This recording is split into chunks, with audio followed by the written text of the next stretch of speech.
부동산 투기 의혹을 받는 김기표 청와대 반부패 비서관이 임명 3개월 만에 사퇴했습니다. 김 비서관이 사의를 표명하고 대통령이 즉각 수용했습니다. 청와대는 인사검증 시스템 비판도 받아들인다고 밝혔습니다. 다음 달부터 새로운 거리두기 체계가 적용되면서 수도권은 6명까지 사적 모임이 가능하고 음식점 등의 영업은 자정까지 연장됩니다. 비수도권은 1단계가 적용되지만 첫 2주 동안은 8명 인원 제한을 뒀습니다. 성추행을 당한 공군 이모 중사가 상관과 면담을 한 후 극단적 선택을 암시하는 메모를 남긴 것으로 확인됐습니다. 이 중사의 유족은 내일 처음으로 입증을 낼 예정입니다.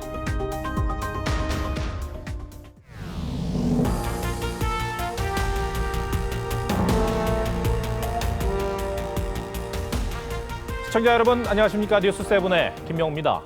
50억 원대의 대출로 상가를 보유해 부동산 투기 의혹이 불거진 김기표 청와대 반부패 비서관이 결국 사퇴했습니다.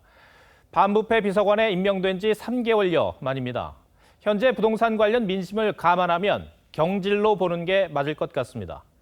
수도권 택지 개발지 부근 땅을 사는 과정에서 투기 의혹이 있다는 내용, 어제 뉴스7에서 보도해드리기도 했죠. 김 비서관의 사퇴에도 여러 의혹과 논란은 계속되고 있습니다. 먼저 김도형 기자가 보도합니다. 김기표 반부패 비서관의 사퇴 배경은 54억 원을 대출해 상가 2채를 사들인 이른바 영끌 비투와 개발 호재가 예상되는 토지 매입 의혹 때문입니다. 김 비서관은 투기 목적은 아니었지만 공직자의 도리와 사회적 책임감을 감안했다고 했고, 청와대는 억울한 점이 있어도 국민의 눈높이에 맞춰서 적극적으로 조치한다고 했습니다. 더 이상 국정 운영에 부담이 되어서는 안 된다라는 뜻을 밝혔습니다. 투기는 아니란 청와대의 해명에도 논란은 계속 이어졌습니다. 임야에서 대주로 지목을 변경해 시세 차익을 노린 의혹이 제기된 경기도 광주 땅의 경우 김 비서관은 1361제곱미터의 토지 면적은 빠진 채 84제곱미터의 컨테이너 건물만 신고한 사실이 새롭게 드러났습니다. 재산 신고 누락은 공직자윤리법에 따라 해임 또는 징계 의결 사안에 해당됩니다. 땅 구입 당시 광주시 도시계획조례에 따라 개발이 불가한 지역으로 알고 있었다는 김 비서관의 해명도 논란입니다. 김 비서관은 2017년 4월에 해당 토지를 구매했지만 도시계획조례는 그로부터 1년 7개월 후에 입법 예고돼 충분히 개발 호재를 기대할 수 있었던 시점이란 지적이 나옵니다. 청와대 관계자는 본인이 적극 해명하지 않는 부분까지 청와대의 불완전한 검증 시스템이 알 수 없는 점을 이해해달라고 했습니다. TV조선 김도영입니다. 청와대가 비교적 신속하게 조치에 나선 배경엔 이른바 부동산 내로남불 논란을 조기에 차단하겠다는 의도가 반영된 것으로 보입니다. 소속 의원들에게 탈당을 권유하면서까지 부동산 민심 잡기에 사활을 걸었던 민주당으로서도 김 비서관 논란은 부담스러웠을 겁니다. 송영길 대표도 청와대에 우려를 전달했던 사실을 공개했습니다.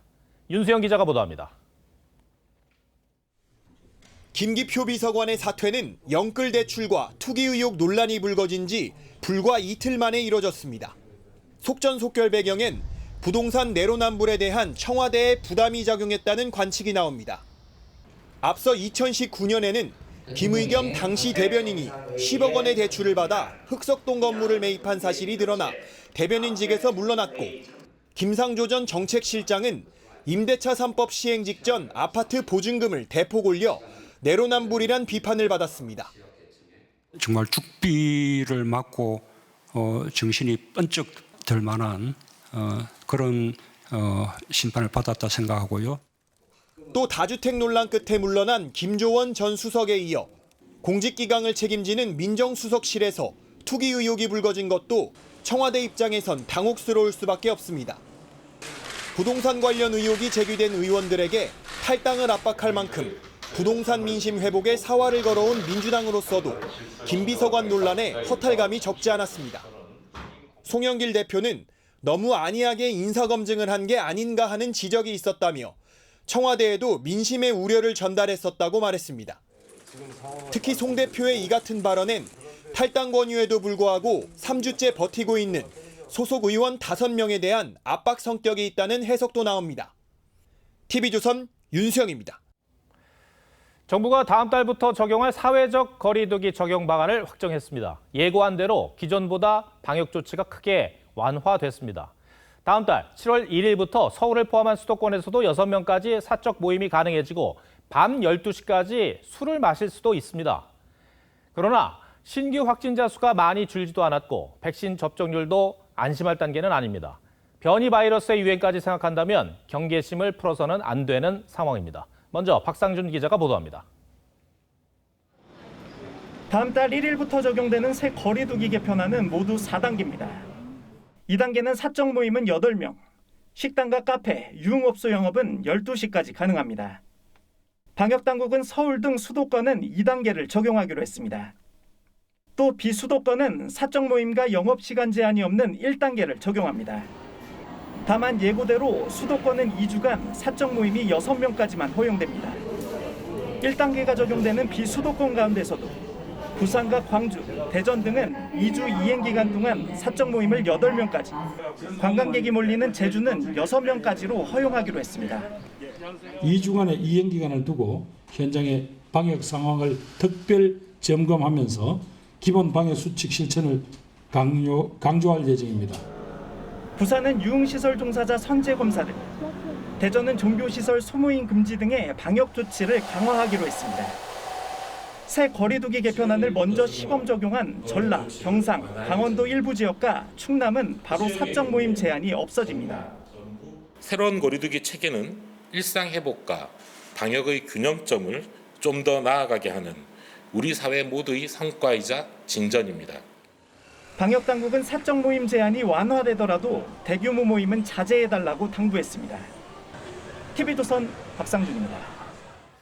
이번 조치로 회식이나 모임을 할 수 없었던 시민들이나 또 매출이 줄어든 자영업자들은 이제 조금 숨통이 트이게 됐다는 반응입니다. 하지만 델타 변이 확산 우려 속에 확진자가 늘고 있어 방역 완화 조치가 기름을 부을 수 있다는 우려도 나오고 있습니다. 계속해서 이채현 기자입니다.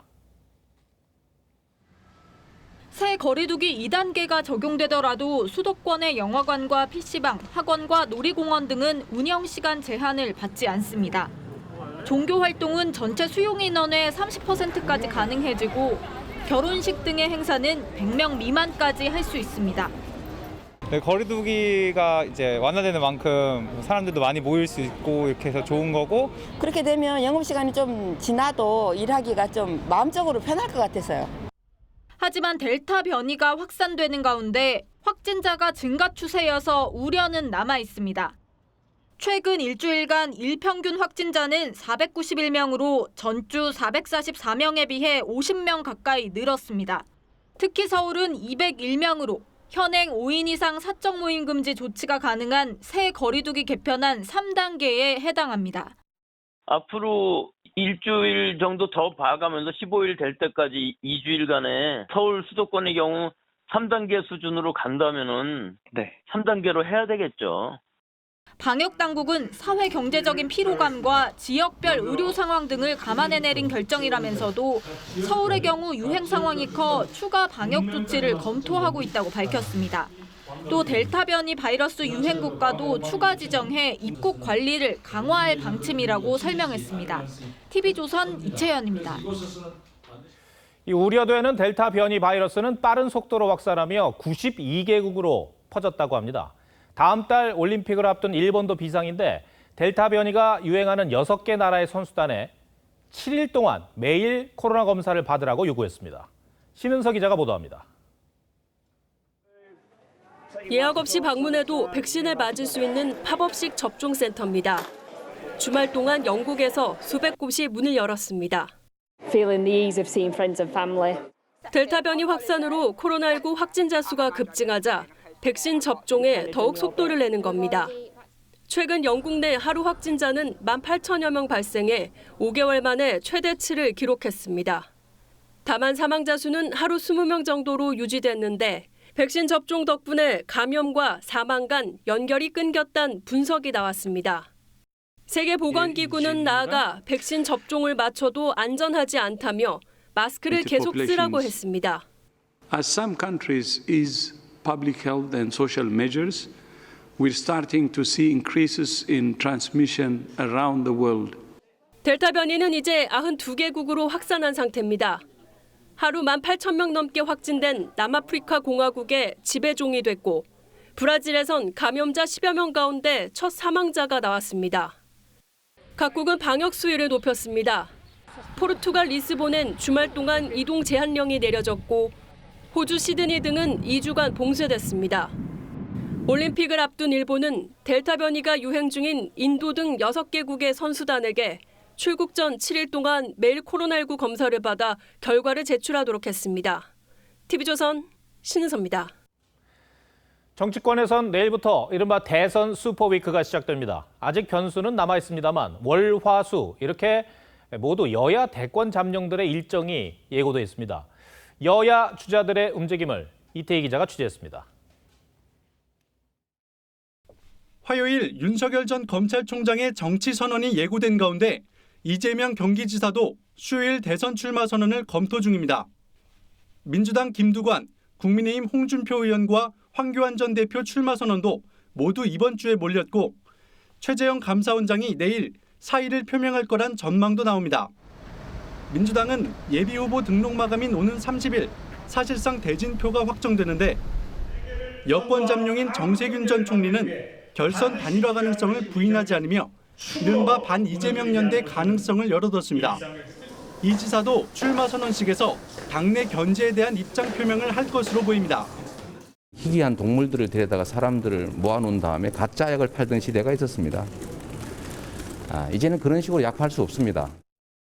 윤 전 총장은 출마 선언 장소인 윤봉길 기념관을 사전 답사하는 등 선언식 준비에 몰두하고 있습니다. 출마 선언식엔 취재 신청이 몰리며 추첨까지 진행됐고 윤 전 총장은 대선 캠프 공보팀장 등 공보단 추가 인선으로 대언론 기능을 보강했습니다. 국민 여러분들의 또 뭐 기대 내지는 또 뭐 염려 이런 거 제가 다 경청하고 다 알고 있습니다. 내일 사의 표명이 예상되는 최재형 감사원장은 대권 도전이나 입당과 같은 정치적 발언보다는 사퇴의 변을 설명하는 데 집중할 것으로 전망됩니다. 최 원장 절친인 강명훈 변호사는 감사원 업무에 대한 여야의 정치적 해석이 이어져 우선 사퇴를 결심한 것이라고 했습니다. TV조선 이태희입니다. 국민의힘 대변인단을 뽑는 토론 배틀 16강전이 조금 전 마무리됐습니다. 경쟁률 141대 1이란 이 예상을 뛰어넘는 흥행에 자신감이 붙었는지 이준석 대표는 대선 정책도 공모전으로 모으겠다고 합니다. 화제가 될진 좀 더 지켜봐야 할 텐데 이 대표의 이 거침없는 행보는 북한을 바라보는 시선에도 고스란히 담겨 있었습니다. 박경준 기자가 보도합니다. 이준석 대표는 대선 정책 공모전을 정치권이 두려워했던 또 다른 변화라고 했습니다. 여의도 바닥에 자주 오는 교수들 대신 젊은 아이디어가 정답일 수 있다며 정책 개발에도 문을 열겠다는 겁니다. 국민의힘은 앞으로 국민들이 누구나 의지만 있으면은 자신의 능력에 따라 참여할 수 있는 공간을 많이 열겠다라는 의지. 2030 세대와 중도층에서 긍정적 반응을 보인 공정과 경쟁이란 화두를 대선 정책까지 이어가겠다는 의도로 풀이됩니다. 거리낌 없는 언행을 이어가는 이 대표는 북한에 대한 비판에서도 강경한 태도를 고수했습니다. 흡수 통일에 관심이 많다는 이 대표는 북한은 건질 만한 가치가 하나도 없다며 김정은 위원장을 만난다면 왜 배운 대로가 아닌 자기 모순적 삶을 살고 있는지 묻고 싶다고 했습니다. 제1야당 대표의 대북 입장으로선 직설적이란 평가도 있습니다. 모든 제도 면에서 저희가 북한에 비해서 우위를 가지고 있기 때문에 우리 체제의 우월성을 바탕으로 한 통일이 이루어져야 된다 이렇게 생각합니다. 8명의 후보자를 확정지은 국민의힘 토론 배틀은 30일 8강전과 5일 결승전 등을 거쳐 대변인단 4명을 최종 선발하게 됩니다. TV조선 박경진입니다. 네, 성추행 피해를 당한 공군 이모 중사가 사건 발생 다음 날 상관과 면담한 뒤 자신의 심경을 담은 메모를 남긴 것으로 확인됐습니다. 조직이 날 버렸다며 극단적인 선택을 암시하는 내용이 적혔습니다. 군 검찰 수사심의위원회는 당시 이모 중사를 면담한 상사에게도 구속 기소를 권고했습니다. 안윤경 기자입니다. 숨진 이모 중사는 성추행 사건 다음 날인 지난 3월 3일 직속 상관인 노모 상사와 면담 후 휴대폰에 메모를 남겼습니다. 조직이 날 버렸다. 내가 왜 가해자가 되는지 모르겠다. 더는 살 이유가 없다. 먼저 떠나게 돼 죄송하다는 내용인 것으로 전해졌습니다. 이중사는 제20 전투비행단 상관이던 노모 준이와도 같은 날 면담했었는데 남편에게 노준이도 노상사와 똑같다는 내용의 문자도 주고받았던 것으로 전해졌습니다. 군 검찰 수사심의위원회는 성추행 피해를 신고 못하게 이중사를 회유하고 압박한 혐의가 불거진 노준이와 노상사에 대해 구속 기소를 권고했습니다. 유족은 이중사의 신상을 유포한 혐의로 제15 특수임무비행단 대대장, 중대장 등 간부 4명도 추가로 고소했습니다. 부하를 모아놓고 성추행 피해를 당한 인원이 오니까 잘해주자. 적응을 못하게 되면 다시 20비로 전속시키겠다는. 숨진 이중사의 아버지는 내일 오전 국군 수도병원에서 기자회견을 열고 직접 입장을 밝힐 예정입니다. TV조선 안윤경입니다. 측근 채용을 반대한 직원에게 폭언을 한 혐의를 받고 있는 김우남 한국마사 회장이 피해자를 다른 부서로 발령을 내 논란입니다. 피해자 측은 보복성 인사로 2차 가해를 했다고 주장했고 김 회장은 불이익이 없는 수평 이동이라고 반박했습니다. 김자민 기자입니다. 측근을 특별 채용하라는 지시를 반대한 직원에게 폭언과 욕설을 내뱉었던 김우남 한국마사 회장. 너만 이렇게 기만당하면서 내가 저 12년 국회의원을 빙으로 한 줄 알아. 피해자인 인사 담당 직원 2명은 토요일인 어제 기습 인사 조처를 당했습니다. 김 회장이 강요미수와 업무방해 등의 혐의로 검찰에 송치된 지 이틀 만입니다. 갑자기 제 보직이 인사업무처장에서 해외 사업처장으로 바뀌어 있는 거예요. 회장이 독단적으로 인사라인 다 배제하고 본인이 사인해서 셀프 인사를 한 거예요. 박 씨가 발령난 해외 사업처는 코로나 사태 이후 업무가 답보 상태인 곳입니다.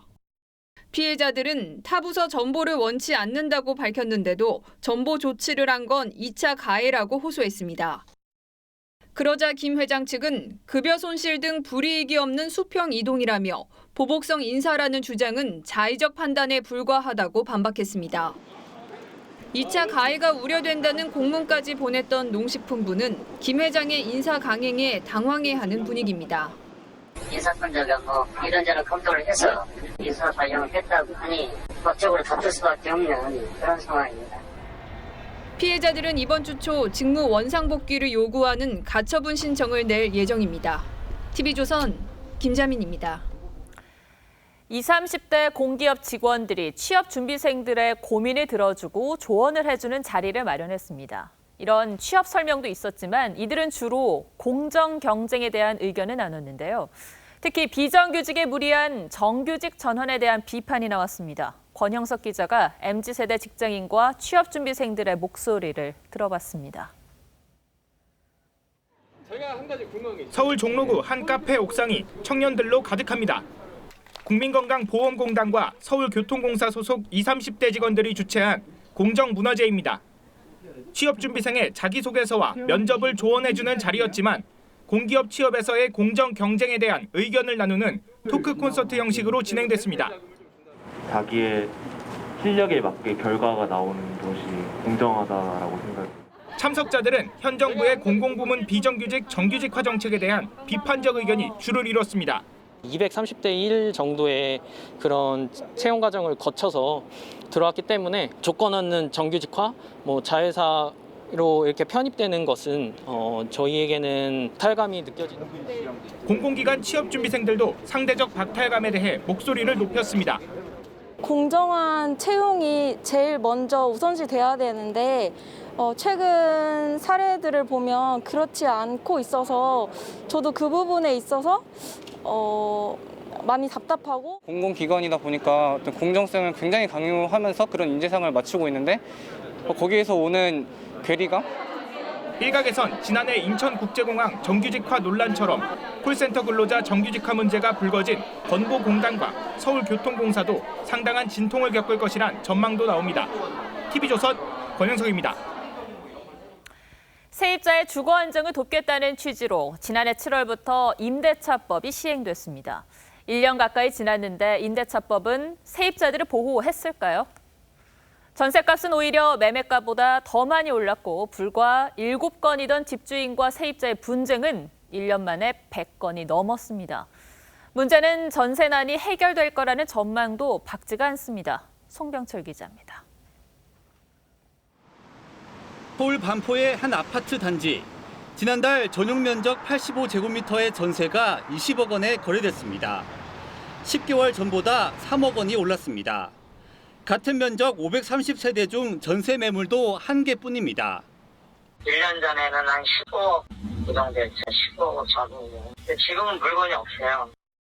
지난 1년 동안 전국 아파트 평균 전세가는 3.3제곱미터당 19% 올랐는데 같은 기간 아파트 평균 매매가 상승률인 17%보다 높습니다. 지난해 7월부터 전월세 상한제와 계약갱신 청구권이 시행되면서 전세값이 올랐고 매물도 줄어든 걸로 분석됩니다. 여기에다 올해 5월까지 접수된 주택 계약 갱신이나 종료와 관련된 분쟁 건수도 110건으로 지난해 같은 기간엔 7건에 불과했습니다. 네 맘대로 주인이라고 2년 됐다고 들어온다고 말할 수 없다. 뭐 이런 식이고 너무 무섭더라고요. 전세값 강세는 이어질 전망입니다. 올 가을엔 기존 이사의 재건축 이주 수요까지 겹치고 지난해 7월에 계약갱신 청구권을 쓴 전세 물량이 내년에 종료돼 가격이 오를 수밖에 없습니다. 갱신되는 물량의 가격 자체가 눌려져 있는 상태지만 2년 후에는 그것들이 이제 현실화하면서 전문가들은 전월세 가격 상한을 조정하는 등 보완책이 필요하다고 조언합니다. TV조선 송병철입니다. 네, 오늘도 우리가 이 땅에서 보낸 평범한 일상은 71년 전 한국전쟁에 나선 참전용사들의 희생이 없었다면 불가능했습니다. 하지만 나라를 위해 사선을 넘나든 참전용사에 대한 처우는 여전히 미흡합니다. 저희 취재진이 고령이 된 참전용사들을 만나보니 쪽방에서 라면을 먹고 살아가는 등 기본적인 의식주조차 해결하기 어려운 분들이 적지 않았습니다. 오늘의 포커스는 참전용사 처우에 맞췄습니다. 1951년 2달짜리 기초 군사훈련만 받고 충북 단양 전투에 투입됐던 김영환 씨. 접전을 피하고 일단 보세.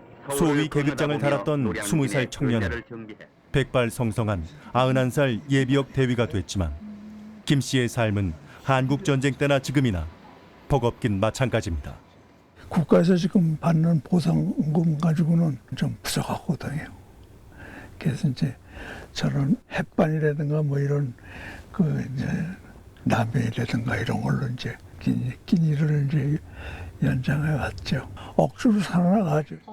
상위 군인인 김 씨가 참전 명예수당 등 매달 정부로부터 받는 지원금은 157만 원 수준. 다른 참전 용사에 비해 그나마 나은 편이지만 고시원 월세나 사별한 아내의 병원 수술비 대출금, 약값과 식비 등을 해결하고 나면 남는 게 없습니다. 당장 보증금으로 낼 목돈이 없다 보니 국가유공자 임대주택도 그림의 떡입니다. 몇 번 신청을 했었는데 이제 갈 만한 데는 또 차례가 안 오고 그냥 고시원에서 이렇게 생활을 하고 있습니다. 보증금을 내가 낼 수 있는 그런 능력이 못 되기 때문에 또 포기를 하고. 장교도 상위 군인도 아닌 사병 출신 참전용사의 사정은 더 열악합니다. 서울 황학동 상가 지하. 월 25만 원짜리 쪽방에 사는 98살 김희경 씨는 국군 3사단 소총병으로 한국전쟁을 치른 참전용사입니다. 햇볕도 들지 않아 악취가 심한 곳이지만 기초생활수급비에 참전 명예수당까지 합쳐도 집을 옮기기엔 턱없이 부족해 수년째 이곳을 벗어나지 못하고 있습니다. 나오는 거 없어요. 기초연금 뭐 27만 원이니까 요새 나오는 거 그거는 그것밖에 없죠. 그 나오는 걸 내가 집세 주고 또 여기서 일하는 거 이제 24만 원인가 붙여놓은 거 그거 아주 집세 주고. 정부 지원금을 아껴 쓰려 애쓰지만 노환 때문에 약값과 치료비를 쓰고 나면 적자가 나기 일쑤입니다. 4년 전 서울의 한 편의점에서 70대 국가유공자가 1,800원짜리 콜라 한 병을 훔쳤다가 적발되기도 했는데요. 참전 당시 계급과 부상 여부에 따라 수당 격차가 벌어지다 보니 전쟁 중 다친 전우가 부러울 정도라는 서글픈 농담도 오간다고 합니다.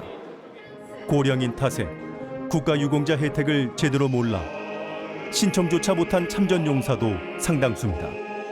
한국전쟁 참전군인 90만 명 중 미등록 참전유공자만 33만 명에 달하는 것으로 추산됩니다. 지난 70여 년 동안 참전용사들 처우가 좋아지긴 했습니다만 여전히 사각지대에 놓여서 소외된 케이스들이 꽤 있습니다. 이런 사각지대가 없도록 정책을 더 촘촘히 설계해야 합니다. 71년 전 이 땅을 지키기 위해 목숨을 걸었던 참전유공자들. 이들의 희생과 헌신을 기억하고 예우하는 것. 오늘을 살아가는 우리 몫이겠죠. 뉴스7 포커스였습니다. 바다에서 카약을 타던 40대 남성 2명이 너울성 파도에 휩쓸렸다 무사히 구조됐습니다. 제주에서는 낚시어선이 침몰해 12명이 무인도에 고립됐는데 주말을 맞아 해양 레저 안전사고가 잇따랐습니다.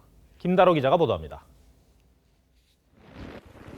남성 2명이 카약을 붙잡고 힘겹게 버팁니다. 해경구조대가 급히 헤엄쳐 접근합니다. 오늘 아침 8시 46분쯤 경남 남해 앞바다에서 카약을 타던 40대 남성 2명이 너울성 파도에 휩쓸렸습니다. 뒤집히니까 이게 이제 뭐 올라오지도 못하고 다시 타지도 못하고. 어제 저녁 6시 16분쯤 제주 추자면 앞바다에서는 낚시어선이 침몰해 낚시객 등 12명이 무인도에 고립됐다 무사히 구조됐습니다. 가라앉으니까 갯바위 쪽으로 붙어가지고 갯바위 쪽으로. 어제 SNS 육군훈련소 대신 전해드립니다에 올라온 게시글입니다. 현직 해양경찰관이라고 밝힌 게시자는 500톤급 함정의 함장이 의경인 아들을 자신의 배로 인사발령 냈다고 주장했습니다. 신입 의견들은 제 처음 파견하면 기본 교육 받고 바로 함정 근무하게 돼 있거든요. 속초해경은 해당 함장 등 3명을 대기 발령 조치하고 진상조사를 위한 감사에 착수했습니다. TV조선 김다로입니다. 제주 앞바다에서 일반 쥐치보다 2배 큰 아열대 날개 쥐치가 처음 발견됐습니다. 바다 수온이 올라 유입된 것으로 보이는데 이 날개 쥐치는 보고독의 50배에 이르는 맹독을 품고 있다고 합니다. 각별히 주의하셔야겠습니다. 하동원 기자가 보도합니다. 제주 서귀포 앞바다 물속입니다.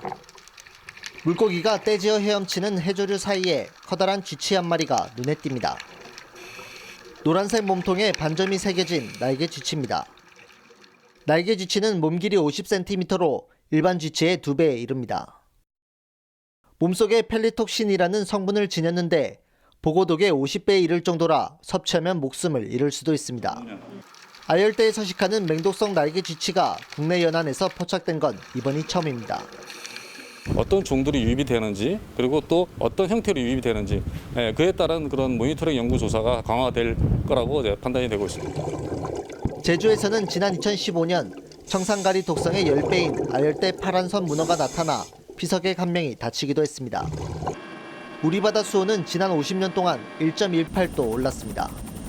전 세계 평균보다 2배 높습니다. 경력 50년인 해녀도 해양 생태계 변화에 놀랄 정도입니다. 열대 지방에 있던 고기가 우리가 신경 보지도 못했던 고기들이 이쪽으로 많이 와요. 지난 2012년 이후 제주 앞바다에서만 아열대성 어류 83종이 확인됐고 이 가운데 10여 종은 정착한 것으로 추정됩니다. TV조선 하동훈입니다. 긴 점박이 올빼미는 지금까지 알을 낳을 흔적만 확인됐을 정도로 보기가 어려웠습니다. 그런데 멸종 위기종인 이 긴 점박이 올빼미가 산란하고 부화하는 생육 과정이 처음으로 카메라에 담겼습니다. 김우원 기자가 보도합니다. 갓 태어난 올빼미 새끼 2마리. 잠시 후 둥지로 돌아온 어미가 새끼들에게 먹이를 물려줍니다. 새끼들이 먹이를 먹는 동안에는 주의를 경계합니다. 이 올빼미들은 멸종위기 야생생물 2급인 긴점박이 올빼미입니다. 어미는 지난 3월 산란한 뒤 약 4주간 알을 품어 2마리의 새끼를 부화하는 데 성공했습니다. 국립공원공단은 종 보전을 위해 2011년부터 오대산 국립공원 내에 22개의 인공둥지를 설치했습니다. 산란한 흔적만 관찰되다 생육 과정이 카메라에 포착된 건 이번이 처음입니다. 인공둥지 설치는 종의 보존을 도모하면서 동시에 기초자료 확보를 위한 모니터링이 가능하게 도움을 줍니다. 긴점박이 올빼미는 경기도와 강원도 일대에서만 어렵게 목격되는데 오대산 국립공원에서는 1년에 5번 정도만 관찰될 정도로 개체수가 적습니다. 전 세계적으로도 약 14,000쌍만 남아있는 것으로 추정됩니다. TV조선 김우원입니다. 미술관이나 영화관 등 예전에는 생각하지 못한 부대 시설들이 아파트 단지 안으로 들어오고 있습니다. 코로나로 인한 집콕 문화가 확산된 데다 이러한 부대 시설로 몸값을 올리려는 전략이기도 합니다. 지선우 기자입니다. 단지 한가운데에 시내버스 크기만한 캠핑카 2대가 자리 잡았습니다. 이중섭, 박수근 등 유명 작가들의 실물과 디지털 작품 1000여 점을 전시한 이동식 전시관입니다. 집이 제 생애 첫 집이라서 좀 이쁘게 꾸미고 싶어서 그림에 관심을 최근에 갖게 됐습니다. 입주민은 아트 컨설턴트를 통해 추천받은 작품을 빌려갈 수도 있습니다. 단순하게 이제 주거 공간만 이렇게 제공하는 게 아니라 입주민들의 어떤 삶의 질을 제공하기 위해서 거실을 거쳐 발코니를 지나면 작은 방 크기만한 정원이 나옵니다. 테라스를 활용했는데 전용 면적에 포함되지 않아 사실상 집이 넓어지는 효과가 나타납니다. 코로나 때문에 많이 외출을 못 하시잖아요. 야외 활동을 하실 수 있는 공간, 자기만의 공간에 대한 수요가 늘고 있습니다. 30석 규모의 프리미엄 상영관을 들여놓은 아파트도 처음 공개됐습니다. 영화관은 유명 극장 체인이 직접 운영을 맡고 있어서 밖에서 상영하고 있는 최신 개봉작을 단지 안에서도 볼 수 있습니다. 커뮤니티 시설이 주택 가격의 중요한 요소가 되다 보니까 건설사들이 차별화에 나서고 있는 것으로 분석이 됩니다. 입주민 서비스는 반려동물 돌봄 서비스, 카쉐어링, 세탁 같은 호텔급 서비스까지 더해져 더 다양해지고 있습니다. TV조선 지선호입니다. 지난주 단행된 검찰 중간 간부 인사를 놓고 검찰 안팎의 불만이 적지 않습니다. 박범계 법무장관의 설명과 달리 검찰 일각에선 이보다 노골적인 편가르기 인사는 없었다며 결국 피해는 국민 몫으로 돌아갈 것이란 우려가 제기됐습니다. 주원진 기자 리포트 보시고 뉴스야 이어가겠습니다. 법무부는 검찰개혁과 조직 안정을 좋아해 주 안점을 뒀다고 했지만 검찰 일각에선 직제 개편과 인사 모두 임계 수준을 넘어섰다는 지적도 나왔습니다. 수도권 A 부장검사는 법무부가 조직폭력배들이 가장 두려워하던 중앙지검 강력부를 결국 없앴다며 광주 건물 붕괴 사건만 봐도 앞으로 수사 역량 약화가 국민들 피해로 돌아갈까 우려된다고 주장했습니다. 조직 개편을 이유로 현 정부가 대통령령으로 정했던 최소 1년의 필수 보직 기간을 지켜주지 않은 것도 도마에 올랐습니다.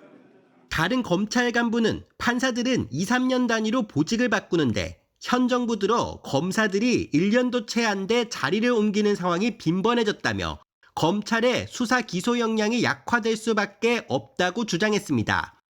김학의 불법 출국 금지 사건과 월성 원전 평가서 조작 의혹 사건 등 주요 권력 수사의 공소유지조차 어려워질 것이란 전망도 나왔습니다. 김호수 검찰총장이 두 사건에 대한 판단을 상당 기간 유보할 수 있다는 우려도 제기됐습니다. 법무부는 오는 29일 검찰 조직 개편안을 국무회의에 상정할 예정입니다. TV조선 주원진입니다.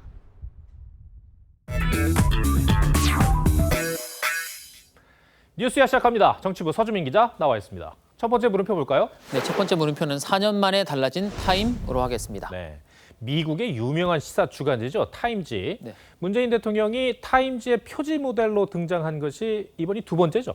네, 그렇습니다. 첫 번째는 2017년 대선 후보 시절이었죠. 이 김정은을 다룰 줄 아는 협상가 문재인이라는 표지 제목이 붙었었습니다. 네. 4년 전과 이번 인터뷰 기사 모두 같은 기자가 썼습니다. 하지만 평가는 사뭇 달랐습니다. 일단 두 모습. 문재인 대통령 이제 표정부터 조금 다른 것 같기는 한데요. 네.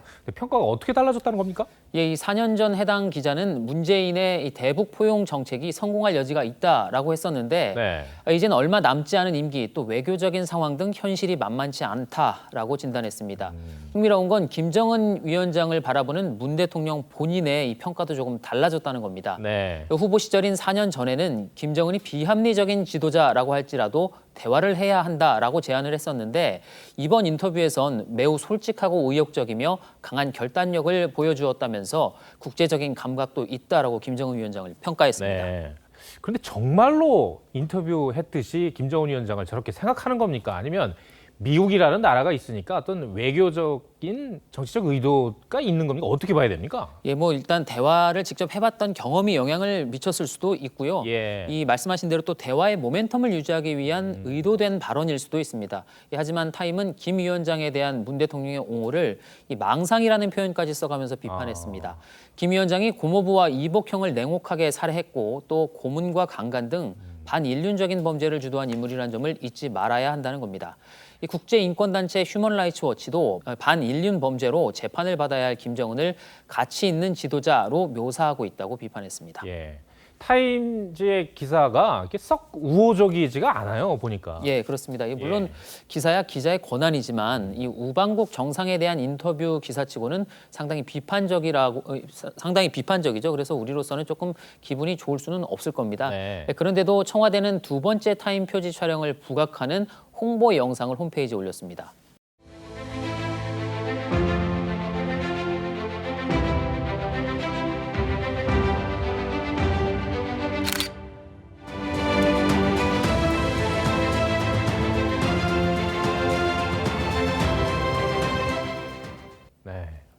예, 이 외교관 출신인 장부승 교수는 타임지 기준으로는 고강도의 비판이라면서 이 얼굴이 진흙투성이가 되었는데도 미국 유명 잡지가 던진 진흙이야 이렇게 하면서 자부심을 느껴야 하는 거냐라고 일갈했습니다.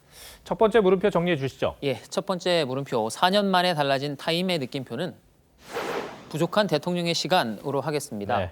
이 타임지는 대북 정책뿐만 아니라 이 부동산 문제와 저조한 백신 접종 실적, 또 이단 성추문 등 국내 문제에 대해서도 지적을 합니다. 그러면서 이 대북 관계 개선에만 시간과 노력을 쏟아부어서 지지를 잃고 있다라고 했습니다.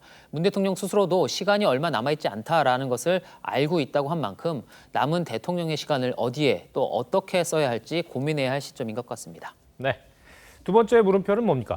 네, 두 번째 물음표는 경선 연기 불발에 불붙는 반 이재명 연대로 하겠습니다. 예, 반 이재명 연대라고 하면 지금 보시는 것처럼 정세균 전 총리나 이낙연 전 대표 같은 이 범친문 주자들을 말하는 것 같은데요. 그런데 서 기자, 경선 연기 불발과 반 이재명 연대가 어떻게 연결이 되는 겁니까? 네, 이 민주당 지도부가 경선 연기 불가 방침을 고수하면서 사실상 이재명 지사 측 손을 들어준 셈이 됐죠. 반대로 이 경선 연기를 주장하던 이른바 반 이재명 후보 진영은 적지 않은 내상을 입었습니다. 하지만 그 과정에서 의원총회와 당무위원회 소집을 요구하는 등 그러니까 공동 대응에 나서면서 결속력이 높아졌다라는 건 일종의 수확으로도 볼 수 있습니다. 이 정세균 전 총리는 오늘 언론 인터뷰에서 이 반 이재명 연대 가능성에 대해서 지금은 시기가 이르다라면서도 나중에는 있을 수 있는 일이라고 했습니다. 가능성을 닫지는 않았네요. 예, 그렇습니다. 특히 민주당 경선 일정상 7월 11일에 후보를 6명으로 압축하는 예비 경선 결과를 발표하는데요. 이후 본격적인 연대 혹은 단일화 논의가 시작될 걸로 보입니다. 정세균 전 총리 측 그 인터뷰에 대한 이낙연 전 대표 측의 어떤 입장이라든가 한번 들어봤습니까? 예, 들어봤습니다. 이 전 대표 측 한 의원 역시 TV조선과의 통화에서 6명이 남게 되면 현실적으로 연대를 고민하지 않을 수 없다라고 했습니다. 그러면서도 어떤 가치를 공유하고 있느냐가 연대의 전제가 될 것이라고도 했습니다. 그러니까 이 표 계산에 따른 합종 연횡으로 보이는 것을 조금 경계한 건데 이 전 대표와 정 전 총리 또 이광재 의원이 앞서서 공동으로 정책 토론회를 개최한 건 바로 그런 점에서 의미가 있다고 볼 수 있습니다. 근데 우리 두 분 총리님께 나라를 맡기면 정말 나라를 편안하게 잘할 거라고 생각합니다. 오늘 이 자리는 가짜 약이 아니고 진짜 약입니다. 진짜 약이라고 언급한 건 이재명 경기지사를 겨냥한 거죠? 네, 그렇습니다. 앞서 경선 연기를 주장하는 반 이재명계의 진영을 겨냥해서 가짜 약 장수가 가짜 약을 팔던 시대가 끝났다라고 한 거를 꼬집은 겁니다. 특히 민주당 경선은 본 경선에서 50% 이상의 과반 득표자가 안 나오면 결선 투표를 하도록 돼 있습니다. 그러니까 자연스럽게 이 차등 후보들 간의 연대 또는 이 단일화가 이루어질 수밖에 없는 구조죠. 이 문 대통령이 후보로 확정됐던 2012년과 2017년엔 과반을 확보해서 결선 투표 없이 후보가 확정이 됐지만 이 지사의 경우는 당 주류의 반감이 여전하기 때문에 장담할 수는 없는 상황입니다. 만약 이재명 경기지사가 경선에서 1등을 해도 과반 득표를 하지 못하면은 자연스럽게 1대1 구도가 만들어지는 거네요. 예, 그렇습니다. 그래서 예. 2위를 누가 하느냐도 이 경선의 또 다른 관전 포인트라고 할 수 있습니다. 2위가 누구냐에 따라서 반 이재명 연대의 구심력 또 내지는 결속력이 달라질 수 있기 때문입니다. 네. 두 번째 물음표도 정리해 주시죠. 예, 두 번째 물음표 경선 연기 불발에 불붙는 반 이재명 연대의 느낌표는 1위 주자의 숙명으로 예. 하겠습니다. 2016년 이 대선 경선 때 이 이재명 당시 성남시장은 후발 주자인 박원순, 안희정, 김부겸 후보에게 문 대통령을 제외한 연대를 제안한 적이 있습니다. 이 선두 주자인 지금은 상황이 180도 바뀌었죠. 돌고 도는 게 정치인가 봅니다. 알겠습니다. 서주민 기자 오늘 설명 잘 들었습니다.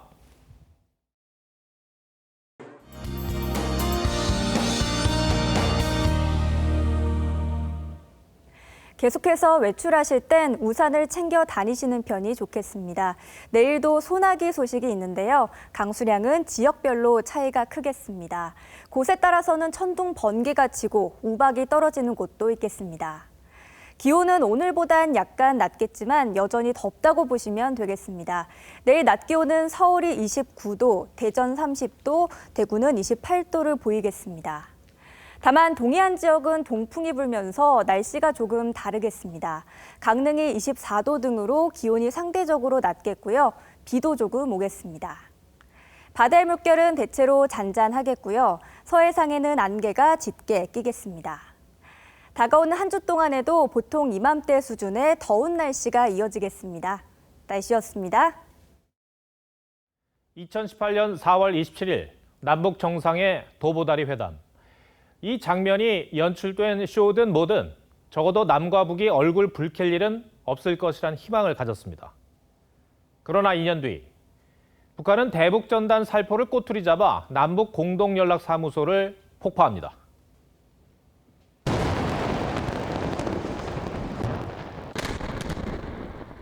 어떻게 이럴 수 있을까? 상식은 또 무너졌습니다. 문재인 대통령이 최근 미국 타임지와 인터뷰에서 김정은 위원장은 의욕적이고 강한 결단에 국제적 감각도 있다고 치켜세웠습니다. 타임지는 김 위원장이 고모부와 이복형을 살해하는 등 반인륜 범죄를 주도한 인물이라고 했습니다. 솔직히 이렇게 큰 시각차가 당혹스럽습니다. 우리 국민 중 얼마나 문 대통령의 생각에 동의할까요? 시청해주셔서 고맙습니다.